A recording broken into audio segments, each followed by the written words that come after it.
ya district in charge of security boyingize mundu mu district endala kobe kano kobe meja kobani emundu eyeri wansi wa RDC era DSS district security committee omutula ba DPC badiso RDC yajikulira kakati gwe sobi ovayo teno izo nansobi yali mukufa bambi omanyi obutasoma kakuli abantu bajja boogera ebintu ne bakola ebintu nomanyi ono agenda kufa oyo omusajja RDC gwe yali alemesa bamuzza wano twabadde ku ttaka ali Kawempe kwa twabadde ku ttaka wano ekomamboga ye yatwaniriza y'omu ku basajja abasinga okubeera articulate era ye wamulaba ebibuzo byamubuuza namugamba nti dayo gamba abo bakama abo nzala disi nkoze eki ngambye teri kigenda kukolebwa koki ku ttaka lino byaggwa bitya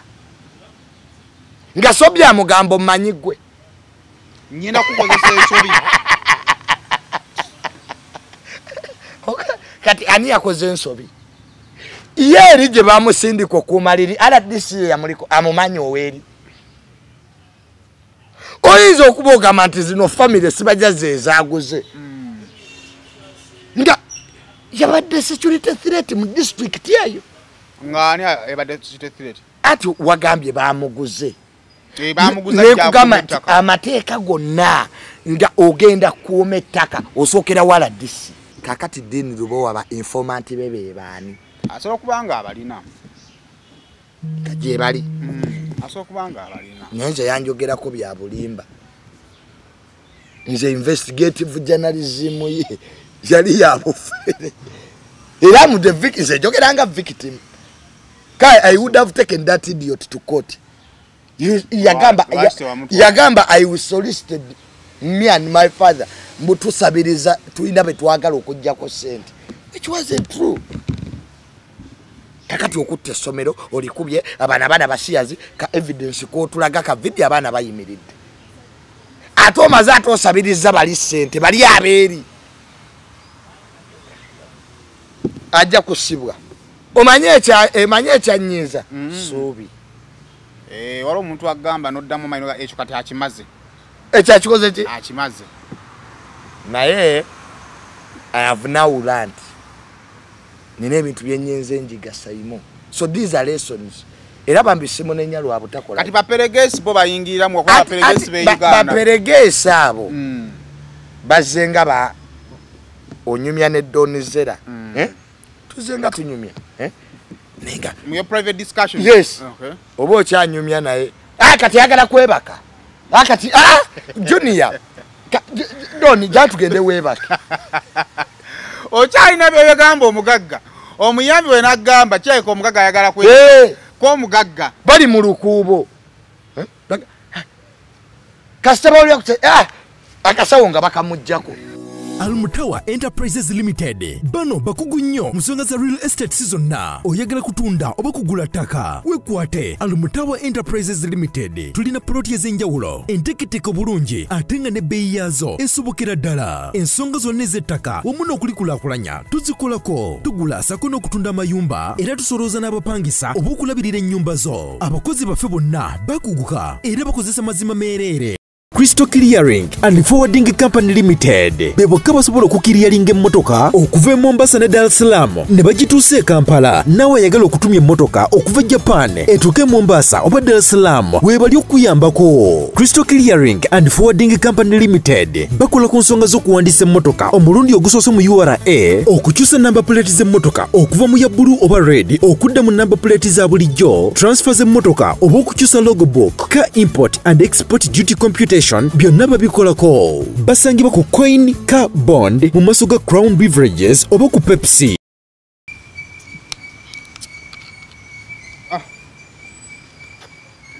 ya lero sound mu testing zo maife ku lero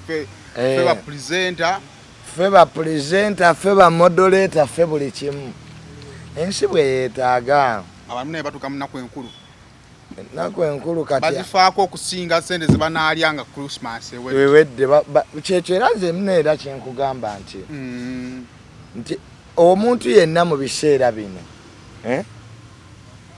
tokyusa kyobadde okola excitement kati y'amaanyi abamusabo beewadde liivu buli muntu ayagala kufuna ayagala kwambala ku lugoye lupya kampani tennaggalawo gwe n'oggalawo tebakyakwata masimu naye Christmas egenda kuggwa so omwana ngambye alina byamayizi eddakiika 2 ziri mmeka sagambye mmene gambye mmeka nya ziri 3 era tuli wano tumulinze nebyo ebyo tubaniriza basibe ne banyona gye musinzira okubanga ate mutramire okubanga ate mutwegaseeko kusema official of course omukutu kwe tuli nina Junior ono on this Tuesday broadcast ate okwongera okubeera nga tutanya ku nsonga ez'enjawulo nga bwe zitambula ogamba otya bannange sina mutawaana mwetuli festive season yatandika abantu bangi adde bambuuza Junior nga tetukyakulaba nnyo na Donizera yazze twamulabe ne kasukwate anakyusaamu sayimo Donizera alina bye yansuubiza ekisooka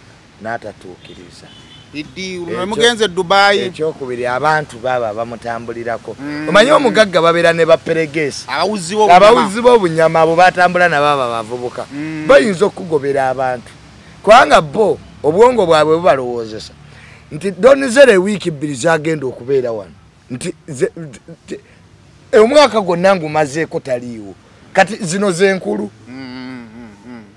okisegedde nze wemba nkwatagana n'omuntu situnuulira nnyo kyaki kya ssente naye bwe nkugamba nti muganda wange Saimo ninamu ekizibu bwekiti neki ne bwekiti mu kaseera nga nina wenkwetaagira ate gwe nga toliiwo abantu kye batamanyi nti oli waddembe okuŋŋamba nti Junior siiri bulungi sibairwa ky'abantu ekintu ekibalemu siyimiridde bulungi ekigera kale omuntu ayinza okubuuza wa ziri sente ze biki si kyeŋŋamba a promise nti najja gy'oli najja nenkubuulira nti nina ekizibu kya ssente n'ondaganda ekizibu kya ssente ekyo osobola okukimala ate ekisinga okuluma abagagga b'ebweru balinga bayimbi omuyimbi ayinza okuŋŋanya ssente n'azigaba naye nga beyatambudde nabo bayala ekyo kintu ekyo kimanyi kyoba kiri komali ku bantu bonna balina ssente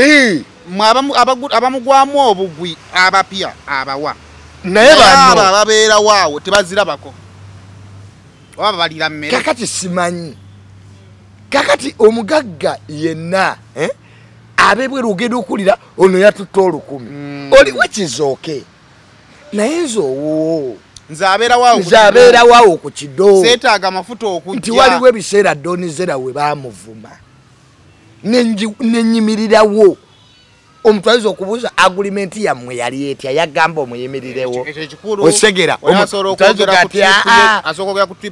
omuntu yakutwala ki Dubai osegera mu nsi muno waliwo kye bayita Saimo nti ono omuntu wange era abaana be abo baperegesi baba abamungobako Donizera muntu mulungi era Donizera alina ekisa waba yakwagala takasuku oyo kasuku ne Donizera bamikwano kwaze dagenda okumanya Donizera ng'alina abantu be ng'alina be wamusanga namusanga ki nabo naye waliwo ebintu by'otuna n'ogaaka akati mwaka ku mwaka mbadde nnywa omwenge kiki kye neeyongeddeko layini za development nti tugenda tumaasiza ssente weyita akola mu bbaala afunye mugenze mulidde emmere mu woteeri ye yakola woteeri afunye gw'ofunye eki nze awerekera zakuba endulu omugagga yazze omugagga yuuyo bano omugagga bw'amala ozigaba n'ojja mumulabye omwana nalabanga ono omwana yatambulanga ne Black yatambulako ne Sipapa yaliko ne waka miliyoni Black yawana emmotoka ya Sipapa naye Black ali mu myaka gibeera gya kojja wa Sipapa kakati nze akuba enduulu omugagga nze kati after all of that nga Christmas ewedde Donizera olwaddayo ye mu America nze nsigaddewa we mugaba ssente Donizera bagaba ssente abasanga bagamba Junior mwagabye ssente vane kwebyo olandirodi akugamba Junior obeera mbagagga ssente zange ziriwa associating with the rich nga toli mugagga it's a problem nana kuwola takuwola alabanga ababadde mu junior wa postinze muli mu bereya zibakoze eki zibetolodde nenga bereya is it a sign of wealth kadi bwe gati sayimo nina ka project kange ketagaye miliyoni zino nabo mpa zino mbampita gwe kikusanyusa nnyo ngoze omugagga aguze motoka kwa Donizera yagula empya naffe tulina ze tuvuga simbi okitegeera that's we congratulate her iza anagikubira enduulu eyange mba nakamala okuba enduulu amafuta gagwemu nga mpeta roundabout ye nansana nsigaddewa Anna ye junior omuntu agenda kubuuza ebibuuzo bino ekisoka junior ku standard yo okyagenda kuba tuligambe nti Donizera mwali nnyo mu business promoting each other okyagenda mu business gye mutali negotiatinzeeko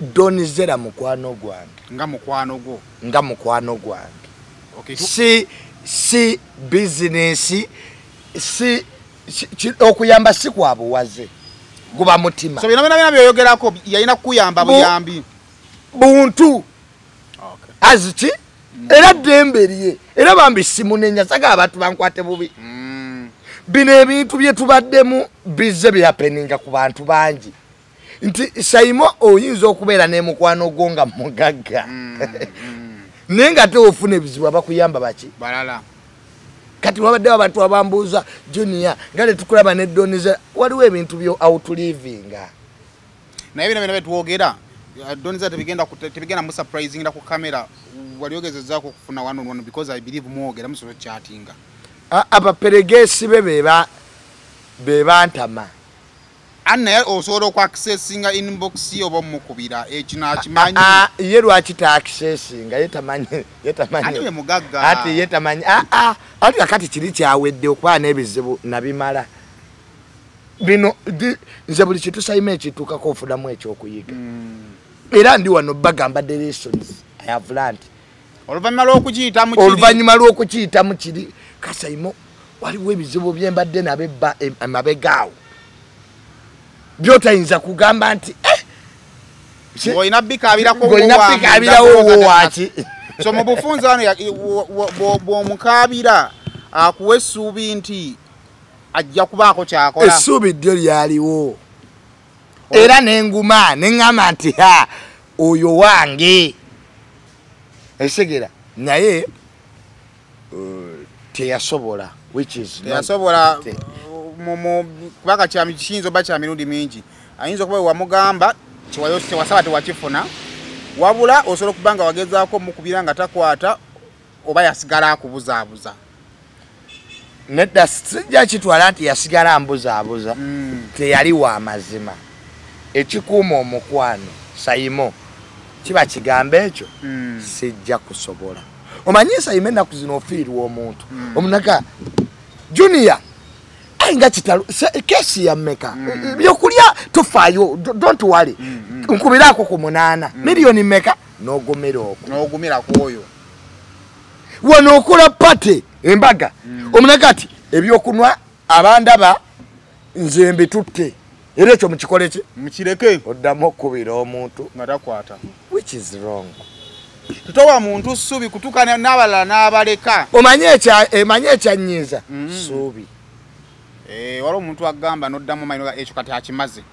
ekyakikoze ki akimaze naye I have now learned nina ebintu byenyenze enjiga sayimo so these are lessons era bambi simunenya lwa butakola kati baperegesi bo bayingiriramu okuba baperegesi b'Uganda baperegesi abo bazenga onyumya ne Donizera tuzenga tunyumya nenga mu private discussion yes oba okyanyumya naye kati yagala kwebaka kati junior doni jatugende webaka okyalina byegamba omugagga omuyambi we nagamba kyayiko omugagga ayagala ko omugagga bali mu lukuubo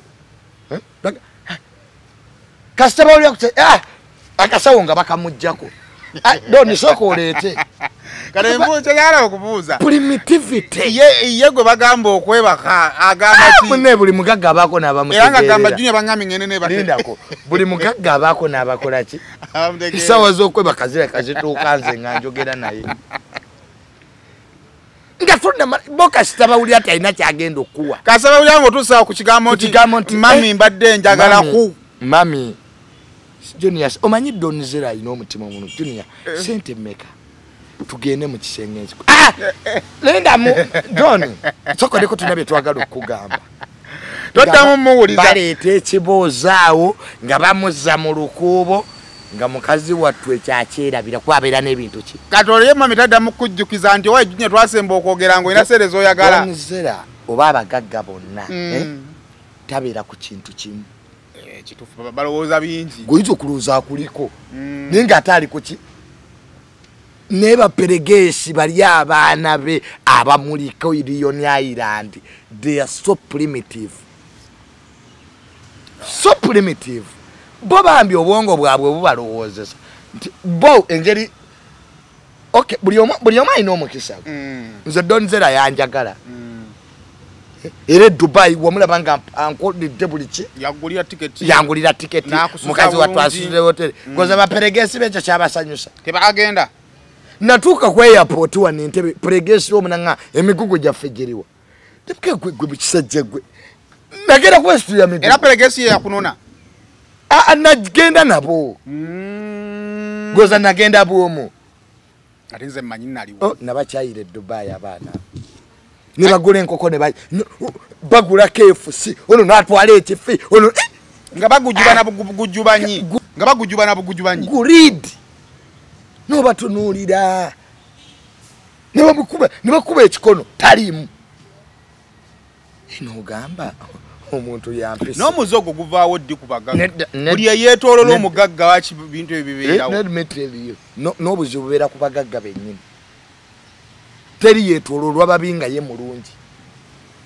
nga bino etuga President Museveni tayagala nguzi naye bamwetoolola batya oba n'abantu bo Saimo oba n'abaki n'ogamba oyo wange obaako ne b'oswala mu mutima n'ogamba nti Junior ate temumukola bwe mutyo kwaye peregesi obusiru bwe anoonya njawulo yagamba Junior kaaveewo ekibadde ekya Junior tukigabane si ekibadde n'ekya Junior yanoonya njawulo ku fissa afissa n'emitwalo ago nze gwaliko ovuga emmotoka ya bukadde 5 kakati waliwo otuuka ekiseera omugagga n'omuleka n'omuvaako n'okkiriza ati kale nze byansala nzikiriza osanga munnaye nze simufunyeemu esegeera kati nze nzikiriza n'abalala bakole ki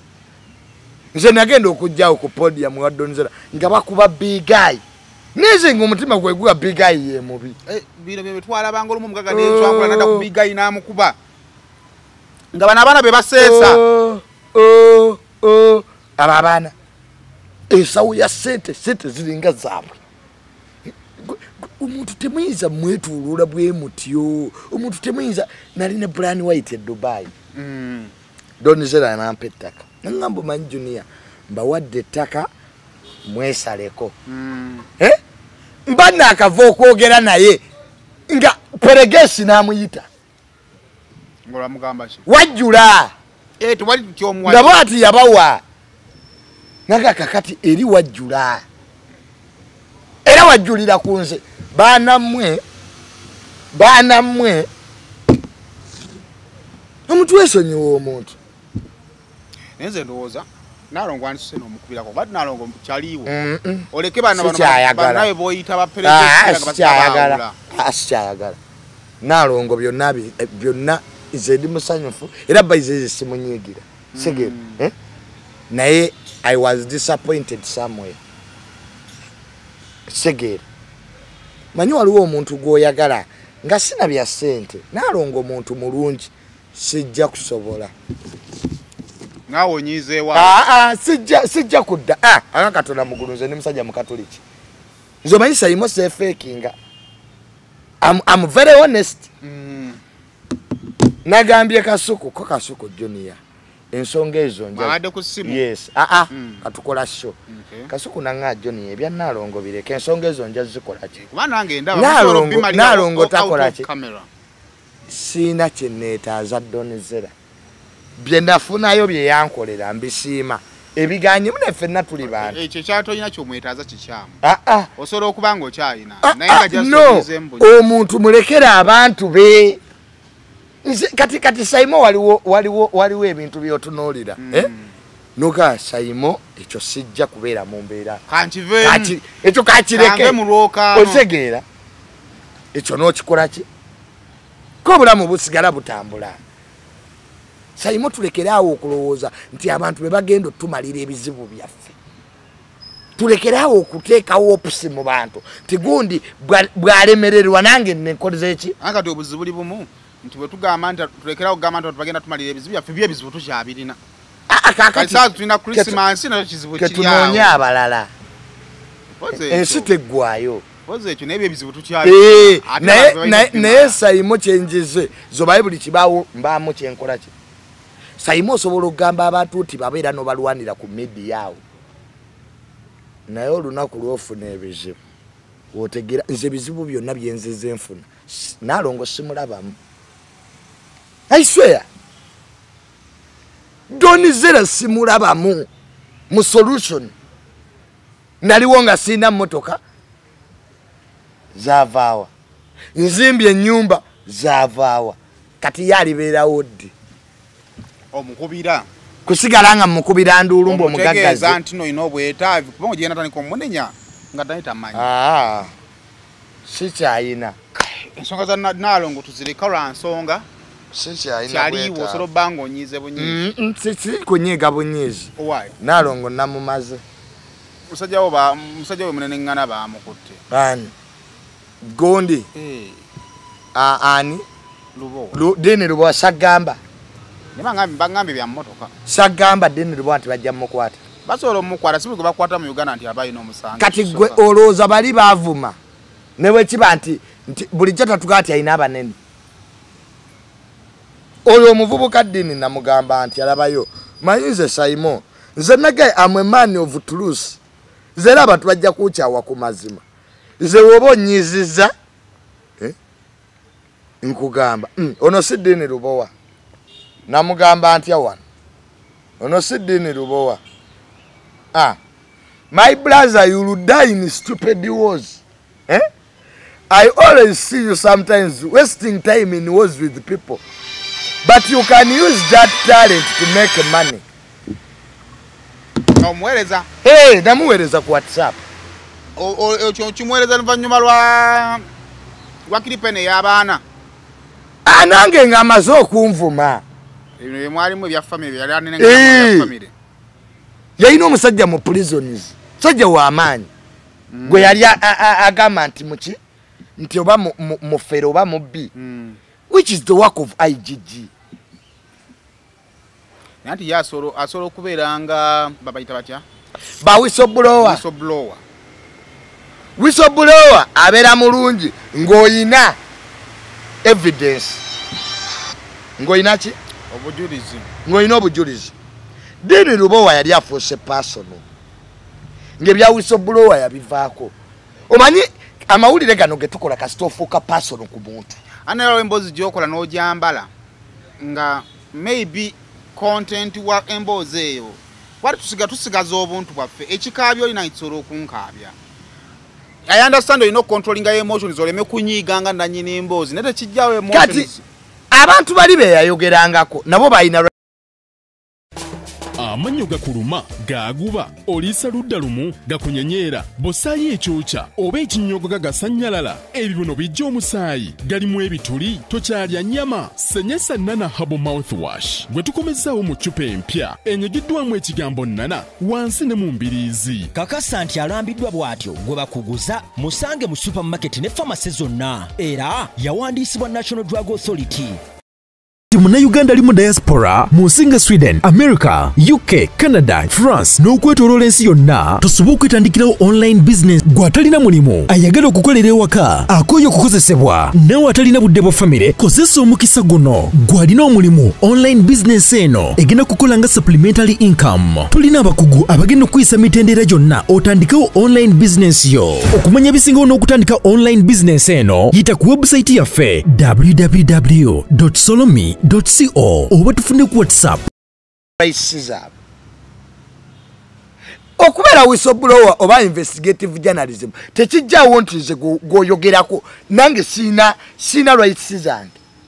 Bwe baamugambangako poliisi n'emuyita omanyi we yabagambanga nze mumanyi nze dijjempe nze lubowa njaba kubabuga mu ntegeere kati addemu abukube even his arrest tateekako mpingo gwembwe gwani gwe batateekako mpingo gwe ngene bajje no bazibateekako.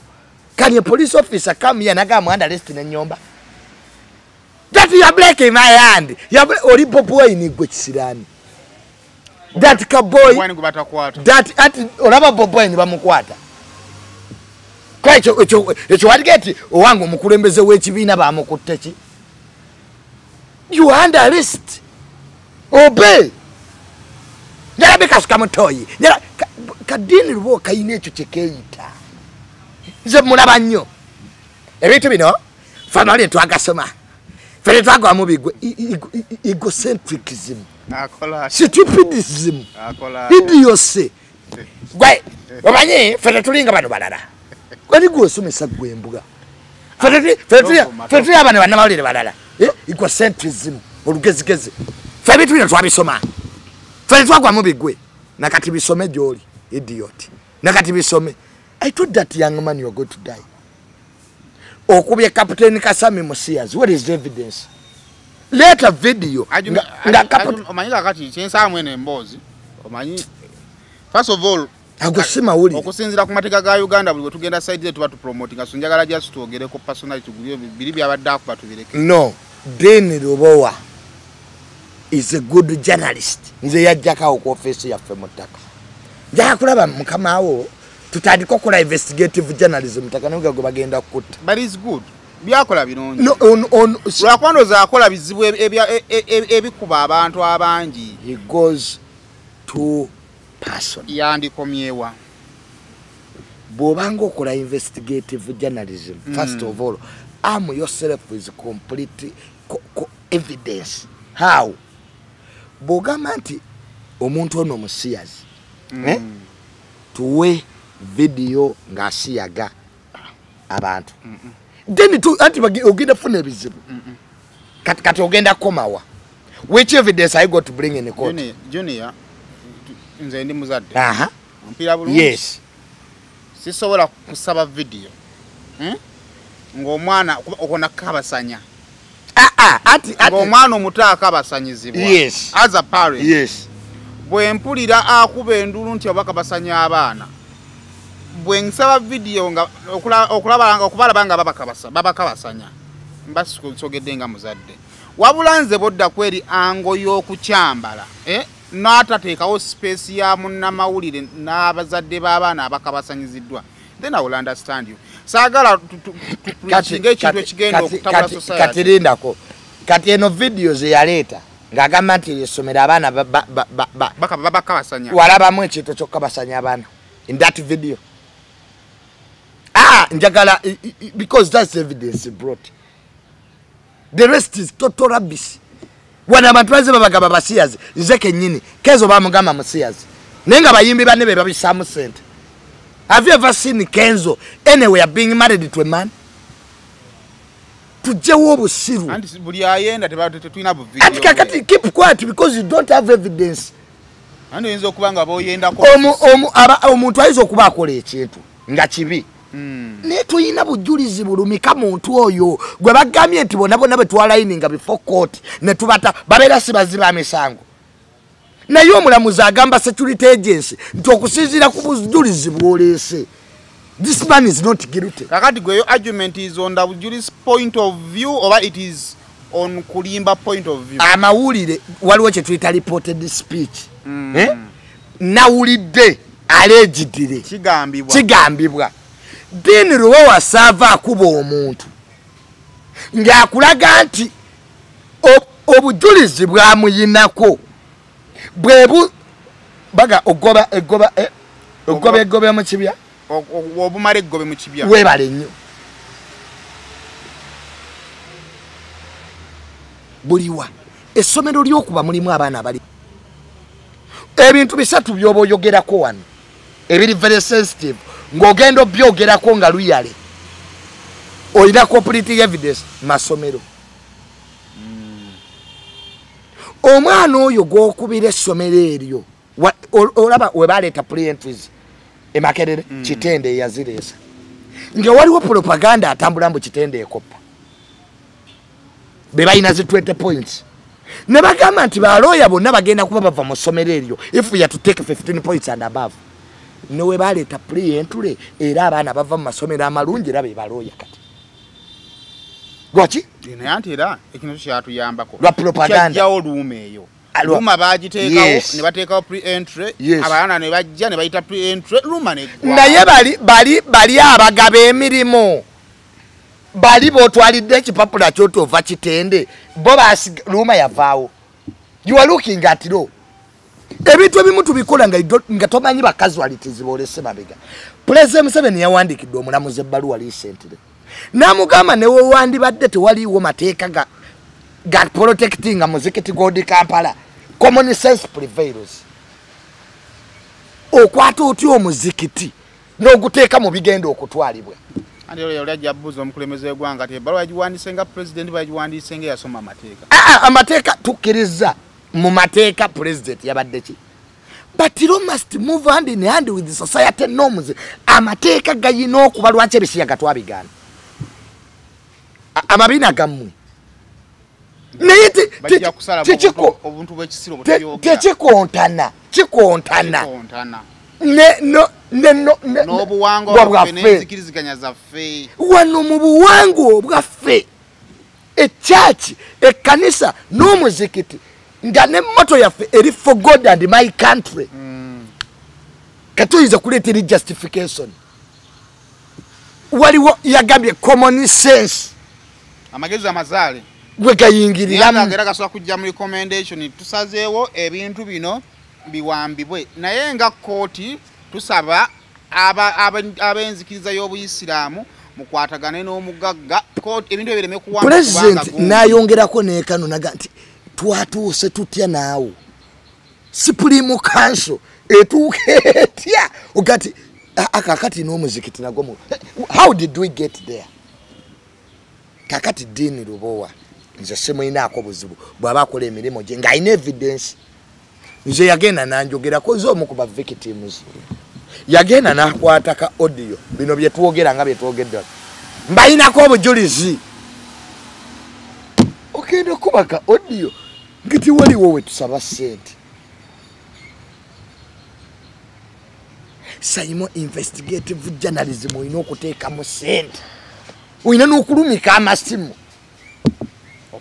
ofuna obuki abasajja abo ba Al Jazeera bakuba eggulira abo ba BBC waliwo skande yanyumire nnyo kabaka aliko kati Charles ow'Ebungereza teyaddikire yayinga sente ze yafuna mu charity ezave kata bali bamusi nje teeka lya Bungereza ligamba muddikire yalinga charity sente ze bakuwa olina ogaddikire yalinga ye teyakikola kati omanyi ani yababuulira amawulire nti actually kituufu kubanga bali secretive bakuumibwa olina obbeerayo n'abantu muli bw'oba oyagala munda mu lubiri abagamba nti muli nneeno naye omulangira yakola amagoba kata ne teyaganjula weebale nnyo omulangira w'Ebungereza Hillary yakubye empapula z'Ebungereza ezakola story zitali ntuufu ku ye ne mukyala we ne batuuka n'okwagala okulumika amasimu ge bagakette gye bayita investigative nzibu kitwala obudde ssente investigative journalism eyinza okutwala emyaka ng'esatu ng'oketta omuntu ogwo kamale roji tijabeera munotuulawo ajja mmeka ayagala bakazi kikasinda ayagala nnyo ebiwala ebyeru n'omutega ebiwala ebyeru so toleeta half baked story oyinza okuba oyina kuru but obujulizi bwonaawa public sayimu kintu kibi nnyo okwonoona erinnya ly'omuntu nga toyina bujulizi otta famire otta abaana otta businesses tuvulaba abantu abamu bawandiisa ebitabo nga bitabo byaki ku butya investigative journalism ze bakola wezaali ez'obulimba ninga istulate omanyi ebyayogerebwa ku marriage ya Diana omumbejja Diana n'ebisigo kibaye byali bya bulimba waliwo ebituufu naye gwe abasajja abo bakola investigative journalism abannamawulire beeyo bate baba ne ba insiders red paper yakubanga story mu butuufu n'obuuza abakulu ne bagga meeting eyo yabaddeyo mu State House nga kitegeeza badde bali insider kakati Dean Lubowa ba informant bebe baani asobola kubanga abalina gye bali asobola kubanga abalina nyenze yanjogerako bya bulimba nze investigative journalism ye yali yabufere era mu the victim nze jogeranga victim kai I would have taken that idiot to court yagamba I was solicited me and my father mutusabiriza tuina betwagala okujjako sente which wasn't true kakati okutte essomero olikubye abaana basiyazi ka evidence ko tulaga ka video abaana bayimiridde ate omaze ate osabiriza bali sente bali abeeri ajja kusibwa. That young man will lose his life. Anyway, it's not the first time nga Dean Lubowa sava bamusiba, but all the time those nebe yogera ke byakasami ebyo. Ejo nabadde ne Honorable Naduli. Honorable Naduli. Twabadde mu meeting emu n'abasajja ba Genosale wano ku Kolopings. Dean Lubowa akuba story ani yattana Jakana. Who killed Jakana? Mu story yawe baleeta omuwala. Egal eyajjanja Jakana. Wane Makindi. Jakana yatuuka ekiseera ngo yo muwala ya mufaako ngasula na muddiro lya muwala oyo bagamba mbu yomu kubamutte. The girl cried. Newa, is it true? Has tata wa Jakana Naduli yali avuddeyo n'atubulira abatamutabani we. Today Naduli ayina UC. If you don't know, Genosale ayina byamuwa. UC. Motoka mpya. Neba muwayo kuba ye kyali kimukayanya musajjatu yali mutuufu kubeera yuna akasente akatabuza ki obulamu musajja afiiriddwa omwana era yasirika gokyamulira nga ayogera andi okusirika kwa Daddu tekutegeeza nti mu mutima mu mativu naye nzoba tali ready kwambala kakati linda ku taata wa Jakana no this idiot Dean Lubowa who must be having the right information Naduli ku Dean ku investinga ku Naduli oba buzibu bwa kubanga Dean tali mu position ya kumu investigating ako abantu be bateeka mu investigative journalism yaabwe nti be bavunanyizibwa kufa kwa Jakana si be batuufu ani yamutta gwomanyi ateze manyi kali wakanyoti oli gwa government ye yamutta ate obujulizi buliwa kati wali awe tugenda awe wakulu wokugenda oli wadde gamba Junior lumbuye bye yakola Saimo wase wabadde omu kubatemu. Of course that's for Gariboko's episode. Where is the evidence that these people are the ones bawayiriza Kanka? Osegira Kanka katasula na kutta wadde nsiri. Ize naliwo nga tutandika omukutu ogutamale mirundi official. Media choice. Media ati Kanka kanemu feri. Eri yagitunda. Nenda yeyo. Na chusa linyo. Yali TMC content eyajigendanga ko gwe bagula bali Saimo omuntu alizo ka Junior yako aje no mugamba views za Junior nazi compensating anti to 5 kibayito gula baba tebaguze omukutu tebalina kyebagwagaza ate olwo bavuma ne bakugoba bagamba tokaza n'engamba bannayo Hey. bonaye munaabagoba tunakola kati bo bwe banajja boogere era ne video eno waliwo abagenda ogiwakanya it's God given bwenkola nga video nesitala bwe banvuma eyo batekyali video Kalama Amadde bagamba dini sigwe gusoose okusibwa abadde nga agendayo n'amaana avaayo nze ng'ow'amawulire tetugakozesa kye tusaba is justice to prevail pozi n'ekirala omanyi society eno gye tulimu erimu bakiyita batya okuwakanya kungi naye buli poliisi bwekukwatanga bwe bakuteekangako empingu ku mikono gyo bwoti cool down because gyokoma okwenyeenya bwoti eyongera kuluma obstruction of justice so the moment police bwekuteekako empingu wabala ne bapoliisi nabo nsaba tudoza we talk about a society we think about a society na Uganda bweri omuntu nga Dini bwasa va mu capacity ye tewetaka muteekako ye bamuyita n'abagamba yayina abanene have you seen that boy when he's talking Dini agamba nasikanya jenani my good friend ampana amafuta wa crime intelligence Dini lubo ayogeranga junior ebyo Dini byayogera nzali no byogera tinina abanene ebyo babikwata ffe ba planned kid yana Dini taludde mawulire sebo Dini siwale tayina mirandira tayina capacity emusobozesa kola byakola lero akumeka lwakubi agenda kuvaayo by Friday Dini agenda bawe okuvaayo si kye kikulu you are under arrest what fete tubadde twagala okwatibwa akwatiddwako si kipi what we want ebyo byabadde yeeragaala gebyo why do you put me you are breaking my hand your hand kasif omusika enamugamba gwe muvubuka gwe yagala maanyi sit down bamukutte na bulungi ba General military police yasalako amaka ga General Sejjusa kadogo nakuba salute bwati namuga General kati kale kayihula a former inspector general of police was arraigned before court nga muntu zilizito hizo gasigwa babadde bakuuma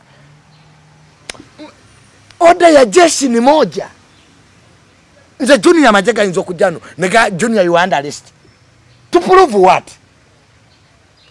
to prove nebo kubira kano bajje najaga obey the order we shall get you from there power gasayimo owa police akola mulimo gwe nga nawe bwokola ki nze ekyange sigana kikyusaamu you under arrest police omuntu nga ali responsible nga ina n'ekyokufiirwa kati abanene be bali wanga tebagikubi empingo ogireka ne mukizigana n'ayingira you're breaking my hand you're breaking beni kwisiza munempi kimala kakati awo tuveewo olunaku olwajjo gwagenza ofundikira ng'omutimbagano gusaanikiddwa amawulire gwa Sobi Sobi yattiddwa Sobi yafiiridde Gomba kigambibwa nti waliwo ttiimu emu omwami omu yagula ettaka bw'agula ettaka ligula obukadde 10 mu mwaka gwa 2017 oyitawo akaseera katono nnyo ate ttiimu endala evaayo egamba nti ono yagula mpewo era baleeta n'ebyapa nga bano bakirimira ettaka lyali jjajja waabwe kaakati ttiimu eno eyagula 10 yepangisa Sobi ajali bakuumire kati ne ttiimu eri nayo ndoza bagiragira nti bagamba kati abe bapangisa naffe tulinayo abaffe kati olunaku olw'ejjo ne balumba n'ebijambiya n'ebirala byonna nga bazze kununula ttaka twagenza okumaliza nga bambavuddewo n'ebisago ye Sobi teyawonye ekiso nze omanyi bwe nalaba Sobi ng'ayogera namanyi ajja kufa ekintu ekisinga okubeera ekyettabbu mu ggwanga lino ly'ettaka banze mwenkola nze Saimo Gola wano ndi PA personal assistant wa minister ku by'ettaka mmanyi ebintu bingi n'eyo story gyonnyumiza bannyini bitaka abo gogomba omwami obamanyi bannyini lyo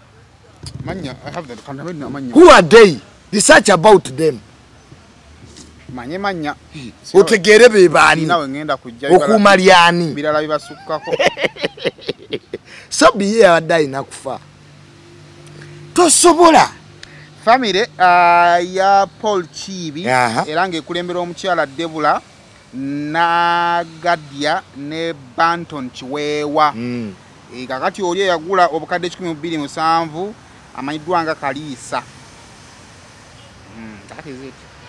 ye family yabaki bano family ya Paul Chibi Debula Nagadia ne Banton Chiwewa be basigala ku ttaka okulikuuma ndowooza n'okubeera nga bannannyini ttaka ekisooka tokkirizibwa kukuuma ttaka nga toli wa poliisi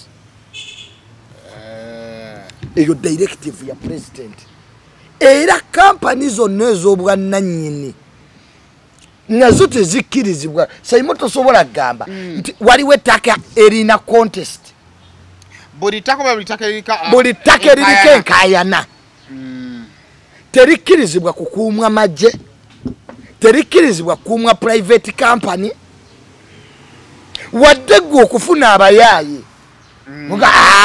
nze eryange njaddikuuma njateekako abayaaye bange balikuume Sobi yabadde akola nsobi kubanga era bwe yagamba wali nti nakoze kampuni eyamba abantu okubazza ku ttaka ng'obazzaayo ngaani abagibwawo nti mu bumenyi bw'amateeka nabo era n'abagibwawo mu bumenyi bw'amateeka era tokkirizibwa kalengera ku example waliwo clip eradde etambula yali Kasangati awo Sobi yali n'ettaka lyazo okukuuma nali musana RDC ezo zonna nsobi kubanga RDC yakulira security committee ya district abazzi akiikidde mukulembeze w'eggwanga ava mu byo n'okukiikirira security ya district charge of security bw'oyingiza emmundu mu district endala koba ekkano koba emmeeja kobaani emmundu eyo eri wansi wa RDC era DSS district security committee omutula ba DPC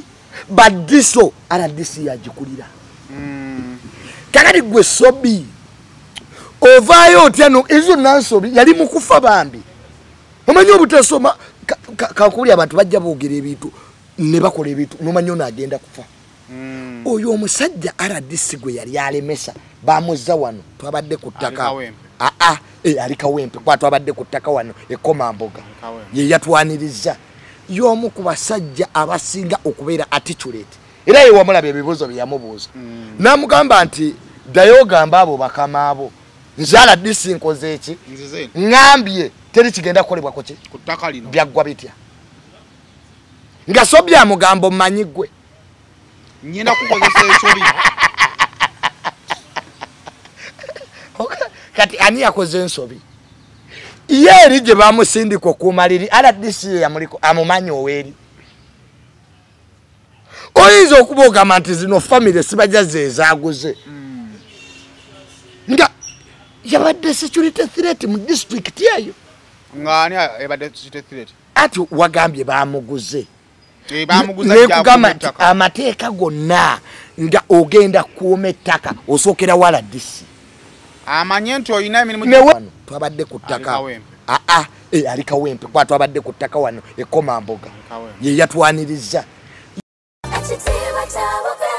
omuzadde essomero wogenda okusomeseza omwana wo naawe weewunya engeri gy'akyuka mu byenjigiriza lyerya Brain Parents Day and Boarding Primary School erisangibwa e Bukalango ssomero lya bawala n'abalenzi okuli abava awaka n'ab'ekisulo nga liviira ddala ku nassale okutuukira ddala ku kibiina eky'omusanvu essomero lino lya mulembe nnyo nga lisangibwa mu kifo ekyagazisa omuyizi okusoma obulungi Brain Parents Day and Boarding Primary School lisangibwa Bukalango okumanya ebisingawo osobola okututuukirira ku nnamba z'essimu ez'owammanga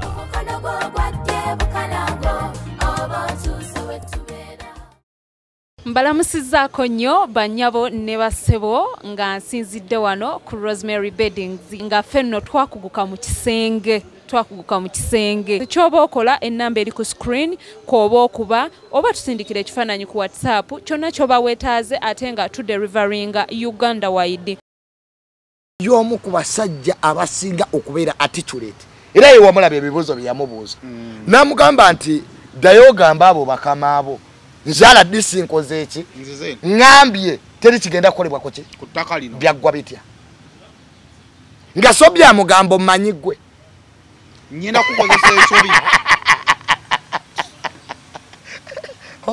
kati ani yakoze ensobi yeri gye bamusindika okumaliri RDC yamuliko amumanyi oweri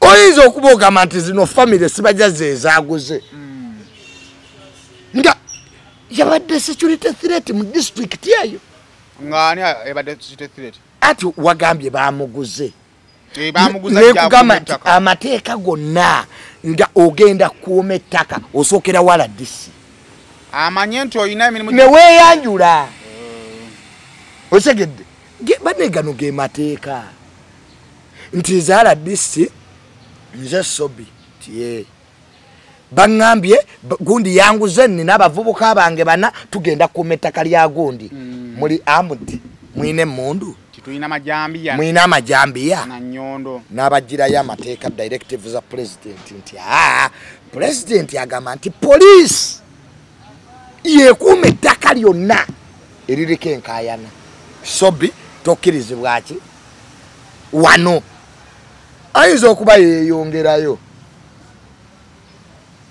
nasukawo ayinza okuba yeyagaana byala disi n'agenda akole ki n'agenda akole ebibye they will clear you naye yattiddwa out of case bakibinja ekibinja ekyabadde kibalumbye ekyalimu abantu nga 50 kyekyamwavudde yamusse 50 5 ngala disi tamanyi ng'ettaka eryo kati kino kirabika nti olutalo luno kati lwavudde mu Baamalika ne ludda wakati w'ebibinja wabiganga ganga ya Soba ne ganga eri yazze endala olutalo luno olw'ettaka lubadde ku district level RPC amanyi DPC amanyi ne RDC oba envuyo gyammwe egiri mu kooti mu offices z'ettaka zitandise okumalamu abantu essubi to an extent kati batandise obyekwatiramu ebyaddala waliwo abavubuka be nalaba abakuba ab'amagye luli ku ttaka tewabalaba ne bava ne beetonda tewabalaba wano omu ku bbaali bweru yankubira naŋŋamba Junior bayiye amagye ku ttaka lyaffe babadde batutwaza nga batuufu bayizawe ne bagamba nti ensobi yokka gye mwakozeemu kulumba b'amagye abali ku ttaka yes amagye ago gayinza okuba gateekebwawo mu bukyamu naye gwe civilian olina kgenda wala RDC n'omugamba RDC tulaba emmundu ze tutategeera ku ki ku ttaka lyaffe naye gwe bw'obalumba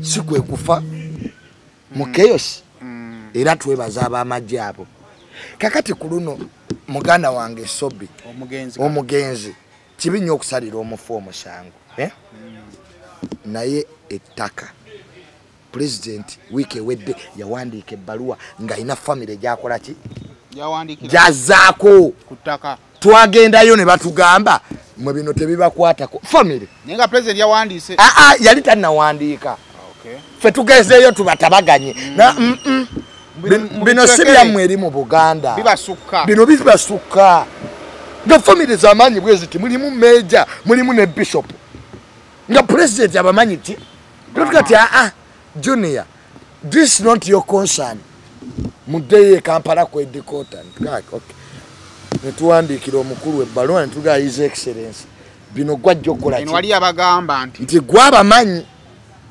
era nagwandiika ebbaluwa nalagira jepenaga nti eri family eriko kati eveeko eri gyemposeeki yenjagalako naye gini muntu agenda kugamba olaba ebintu by'obubbi bw'ettaka naddala eddene teri munaku abba ttaka basajja ba gavumenti ab'amaanyi be babba ettaka abalibba banene Sobi yasooka kukozesebwa mu ISO namala n'akyusibwa n'afuna adda ku street it looks like waliwo omunene kube yali akola naba amupangira ddiiru eno Sobi ye yali highly connected kubanga waliwo olutalo kubagana mu bitongole by'okwerinda bisatu CMI ISO ne police era the then inspector Kale Kayula yagamba nti banoonyereza police eyina emisango ku skwani ku Sobi ISO ne mugamba ono atukolera mukozi ki talina buzibu mukozi ki waffe ekyokuba nti mukozi wa ISO era tukitegeeza nti ali waggulu w'amateeka era yalina okugenda mu poliisi bamukoleki bamusibe bamunoonyerezeeko kati byagenda okubasama nga neyali amunoonyerezaako kale Kayihura ate naye mumenyi w'amateeka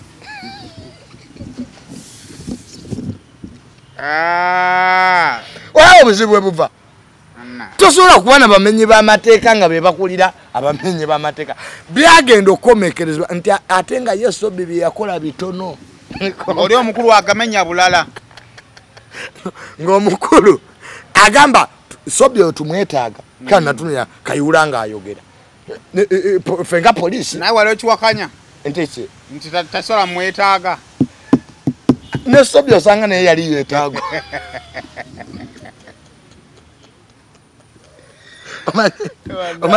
omanyi Uganda Sobbi oyo omulaba mwe mubalabanga abasiru nina kino kyendabye ku makya naye Sobbi naye yali amaze otegera nti omukulu amwetaaga naye amwetaaga naye bamwetaaga naye ye tannamanya bumanya nti nina ekintu kyendabye wano amade ndi peji yabukedde ku makya nga bambi buwala wa Sobbi agamba nti taata talinga yemukola ki tugamba bwe mugamba omulaba wuno wala nno kirungi agambe taata abadde musajja mulungi nga muntu w'abantu mwalawo omugenzi Sobbi yakoze ki omugenzi Sobbi abadde n'enteekateeka kujja ku bwa Lord Mayor era abadde wa kuddayo ku ssomero abenka empapula zaafuna mukwano gwa Sobbi yakoze ki okusinziza ku kitwala olaba amaka galikoleka Sobbi galese naye Kampala so laba omumenyi w'amateeka nze Sobbi tewali mu Uganda muno agenda mmenya record Sobbi gye yakola yajja ku TV ng'ensi eraba n'agamba mwe bannayuganda mmwe tubawaddemu ka Christmas kano fe ababadde babatta ne yeewaako obujulizi kakati sajja laba ennyumba laba bannayekatonda kuliko ne kalina kakalina okalaba sibe ennyumba teri mu bukadde nga 15 ku 2 laba ennyumba banne nange sigizimbanga kugamba abeereyo nga yeero si yaleero kubanga guno omusingi gw'ekikomero ogulaba guno n'enkuba engeri gyekukubyemu ennyumba si yale ate amabaati bakagateekako amabaati ade yakagateekako amaka g'omugenzi Sobbi bwe gafaanana gasangibwa wattuba nze Sobbi alina ebintu byeyayogera naawe nentyamu naye ati afaabo bakolera emirimu nendooza security yali anko ku kiboozi kino oli ekyabukedde poliisi etandise okunoonyereza ku ngeri abantu abataano gye batiddwamu mu byekuusa ku nkaayana z'ettaka mu disitulikiti y'e Gomba abatiddwa kuliko Patrice Njoji amanyiddwa ennyo nga Sobbi eyali amanyiddwa okwenyigira mu bubbi era nga yeewako n'obujulizi gye buvuddeko Sobbi azza kozesebwa mu bitongole by'okwerinda okuliiso poliisi n'ebirala okulondola abamenyi b'amateeka abazibu okutibwa kwa Sobbi kwakasiddwa omwogezi wa poliisi mu bitundu bya Katonga Majidu Karim lukumu lwa simu njagala konfaminga okwa mwaka gwa 2013 ku misango egy'okubba omusobozi obukadde 4 obw'ensimbi mu Kampala.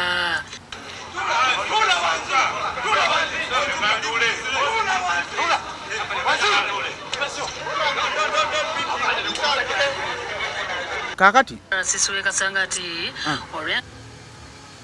wano wande njagala wano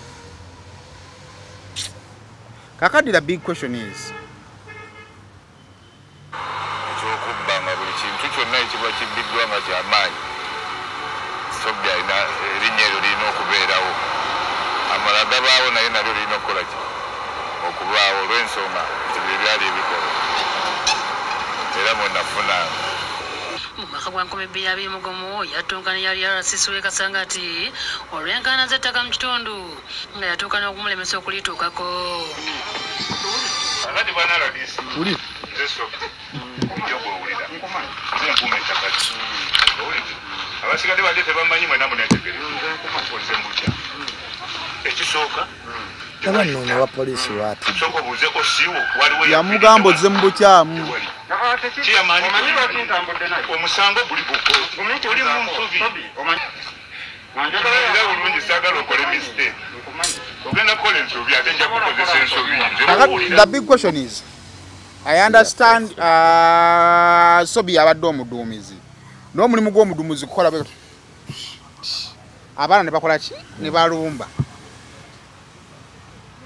Mu mbeera ki omuduumizi wayinza omugenzi alese kawala kikiyitaaga ggumya. Mwala we muleke nze mutya. Gwe biseera kiki ekiyinza okubeera ng'omuduumizi yasoose okunagibwayo yekka nga baaduumira basigadde balamu? Basse bameka. Abala balina bisago.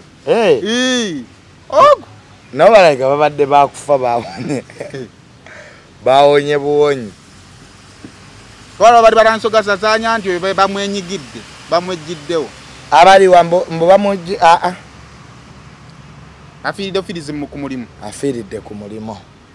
Ngero omuzira wabeera. Raba hiro. Afudda akuuma ttaka. Yenne yamuwa obuvunaanyizibwa bw'oddikuuma.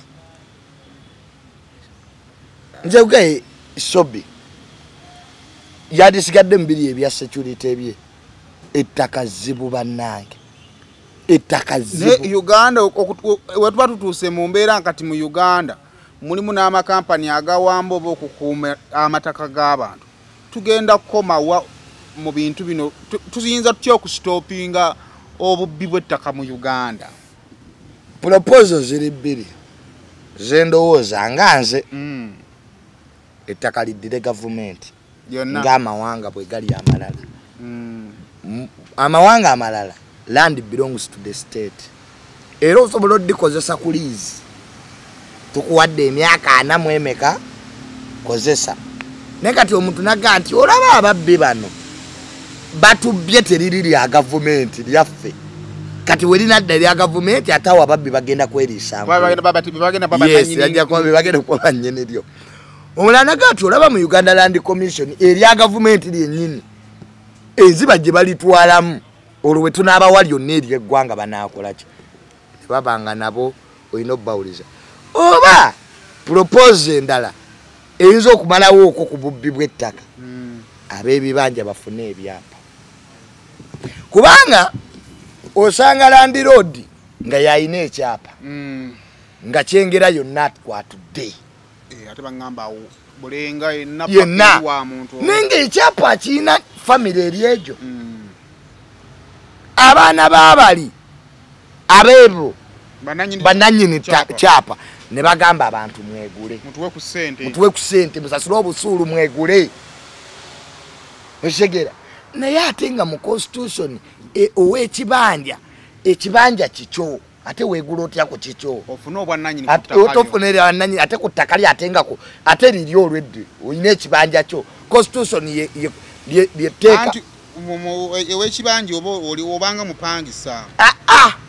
Constitution yegamba ow'ekibanja tulina n'amateeka omala ebbanga ku ttaka waba wakoze eki? Waba wafuuse wawo. Kati ate weegula otya ku kikyo? Kyevuga eti ab'ebibanja bano tubawe ebiki ba Land Road tubakompensating. Nnyini ttaka ono naye tetumukkiriza kuviiramu awo. Abeeko kaki? Bano bafuna obwannannyini ow'ekibanja abeerenga naye asobola okugenda mu kooti yeewole. Naye ka tumanye ab'ekibanja tebasobola kwewola. Ate ogenda twalayo ki? So titles.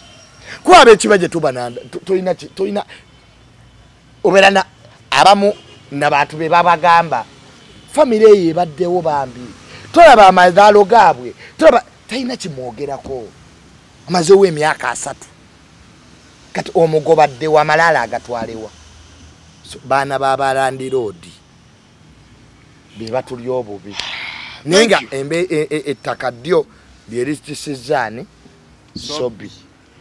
Alumuta Enterprises Limited batunda ploti ku bukadde 10 genda yofune ploti enteketeke obulungi eriko ekyapa. Ate awo ng'ovuddeyo tulina conference bagita All Sports Conference egenda kubeera Canada awo wakati w'ennaku z'omwezi zigenda kubeera 15 mpaka 18 omwezi ogwa November mwaka gwa 2024. So tandika okubanga atosaba invite yo tugende nawe Canada tulabe ku anko kaye namaleko lero kumachaga lero nga ayogera ku nsonga za Sobi kaye akole akolera byatategeera abireke kyobale tumulaba nnyo musimanya va kufa abalinnya ennyonyi zino zisala Indian Ocean online business yenkola gy'osobola okukolezesa okusobola okuba nga teweekolera akasente ng'oliawo wooli naddala gwali e Bulaaya ne mu America. Genda ku www.solome.co oba ogende ku namba eya WhatsApp eri ku Squeezeback yaffe ebisingawo obeere ng'obifuna. Ate awo ng'ovuddewo Alira Holdings Uganda Limited basima biodigester tanks bakutegeeza nti nno weewonye septic tanks ez'okunywamu ng'ofuna biodigester tanks zo nnungi nti otekamu butesi kirunga ekikuba obukyafu ne bufuuka amazzi system n'etambula n'esigala ng'etambula bwetyo. Crystal Clearance and Forwarding Company Limited bakutegeeza batya bagamba nti bakutikkira motoka ku gigi Japan bagireeta e Mombasa ku port then bagije Mombasa bagireeta mu Uganda bakuyamba kukirya ngo musolo ga URA n'ebirala bingi gy'omuli okukyusa number plate kakati bakubye ku namba yaabwe y'essimu osobola okutegeera ebisingawo. Garfield Nursery and Primary School ogenda kubasanga wali Mpererwe bagamba nti twala omwana obeere nga ate omusomesa afuuka omuntu obuvunaanyizibwa. Garfield ssomero ddungi nnyo libangula omwana okusobola okubeera omukulembeze ow'enkya. Amasomero mangi nnyo neggwali wakati mu kibuga awo Garfield Nursery and Primary School gy'oba otwala omwana. Rosemary Beddings batunda bya mu kisenge buli ngeri gy'oyagala okulabikamu mu kisenge banoonyeeko ky'oyambala kyewebakako ky'olinnyako design wo mu kisenge yenna bamulina ye Rosemary Beddings ate nga bagamba nti festive season eno osobola okubeera nga ate obatuma osobola okubuukinga ate ne babikutikkira ne babikola ki ne babikuleetera wooli be banafa ba Rosemary Beddings. Ate Brain Parents Jan Boarding Primary School basangibwa Bukalango etwalayo omwana bamusomese ate ajja kufukira ddala omuntu alimu ensa. Tumalirize Junior ndowooza ebyago ntujja bino naku Friday ndowooza ebyaba amawulire tujja bino naku Friday tumaliriza tutya so abantu mwenna abali eyo abakuuma amataka mugenda kufa ettaka lirekere poliisi toli eŋŋanga ettaka kintu kizibu nnyo omuntu ataddemu ssente amanyi gwe woteekamu agabbi gateekamu ne bannyiniryo ne bakola ki ne bateekamu ettaka ku nsi kuno banna ettaka littisa so byafiiridde ku mulimo nze ndabye ku family yaabwe badde yabunanyizibwa ne tubasaasidde kasita tubasaasidde nnyo bambi kiri ekyaddadi afiiridde ku mulimo.